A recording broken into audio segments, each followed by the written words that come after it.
na época que eu fiz faculdade, né, a gente já tinha a gente ficava às vezes muito preocupada com as didáticas, né, com as formas de ensino.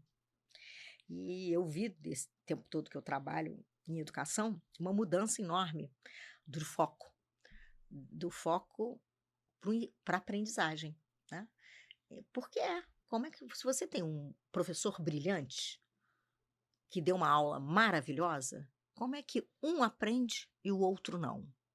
Porque somos seres humanos diferentes, porque temos processos de aprendizagem diferentes e porque temos modalidades de aprendizagem diferentes.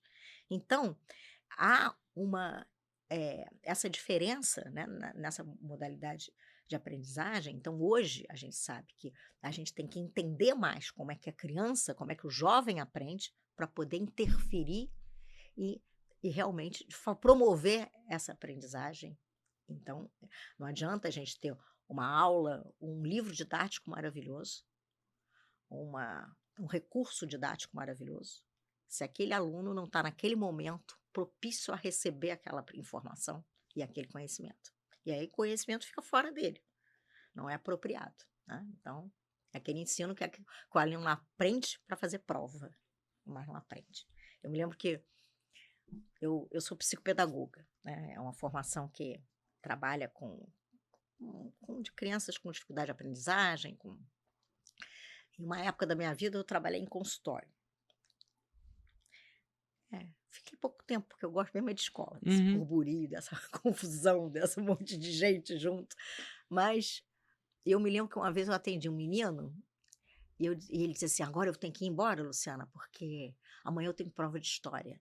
E aí eu perguntei para ele: "E o que que vai cair na prova? O que que você está aprendendo?". E ele disse assim: "Da página 90 a 120".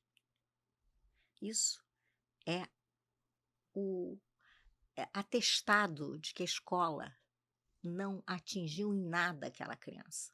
Porque ele não sabia se ele estava aprendendo Idade Média, Antiguidade, Clássica, Independência do Brasil. Não. Ele falou que era a prova, página 90 a 120. Ele estava preocupado em decorar aquelas 30 páginas para poder fazer prova e dar conta. Então, isso infelizmente, a É o maioria retrato, né. da educação brasileira. Do ponto de vista do professor, como um professor que talvez esteja inquieto com um modelo tradicional Uhum, de ensino, ele poderia se qualificar para adentrar talvez uhum. no projeto da SAP? Olha só. E aí vamos falar aqui um pouquinho. Existem professores, né, de níveis diferentes da educação Uhum. infantil, do Fundamental 1, do Fundamental, mas eu acho que você está se referindo Eu tô basicamente ao falando mais professor do Fundamental 2, isso, do eu tô ensino falando médio. mais do processo, assim, Professor especialista, né? ele sa a matéria eu não tô discutindo a É, teoria, a teoria tá dentro dele, mas o formato, né, é. formatos. É muito comum, quer dizer, e é um desespero, porque às vezes quando a gente recebe o professor que ele foi brilhante, ele fez uma faculdade de matemática, ele fez uma faculdade de biologia, ele teve muito poucas aulas de didática, né, ou de metodologia, e de repente ele se vê lá, né, dentro da sala de aula. Por vezes ele sabe muito da área de conhecimento dele, Uhum. mas o processo de ensino, né, você se tornar professor, uma coisa é você ser biólogo, outra coisa é você ser professor de ciências, professor de biologia. Certeza. E mais ainda, eu vou ser mais ambiciosa ainda, você ser um educador dentro de uma escola, tá. Porque, eh o que a gente vai vendo, e eu acho que a primeira coisa, é muito comum eu selecionar professores que têm pouca experiência. Aí você fala: "Mas você é maluca, Luciana? Você vai botar uma pessoa dentro da escola que não tem tantos anos de prática". Sabe por quê? Primeiro que eu tento identificar o olho que brilha, né, aquele professor que é apaixonado pela área de conhecimento dele.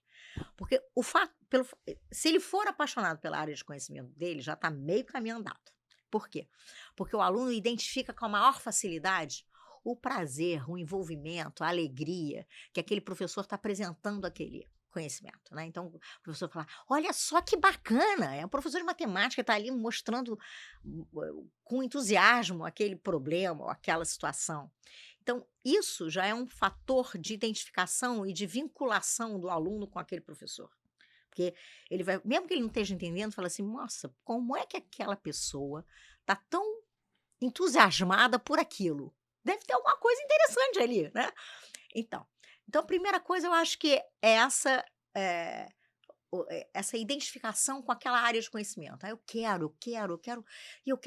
E normalmente o professor que está inquieto é um professor que está percebendo que ele não está atingindo aquele aluno e que ele quer buscar novos caminhos. Sim, Mas para ele poder buscar novos caminhos, primeiro ele precisa ser autorizado pela instituição que ele está. certeza. Segundo, que ele tem que ter recursos e apoio para que ele possa desenvolver isso.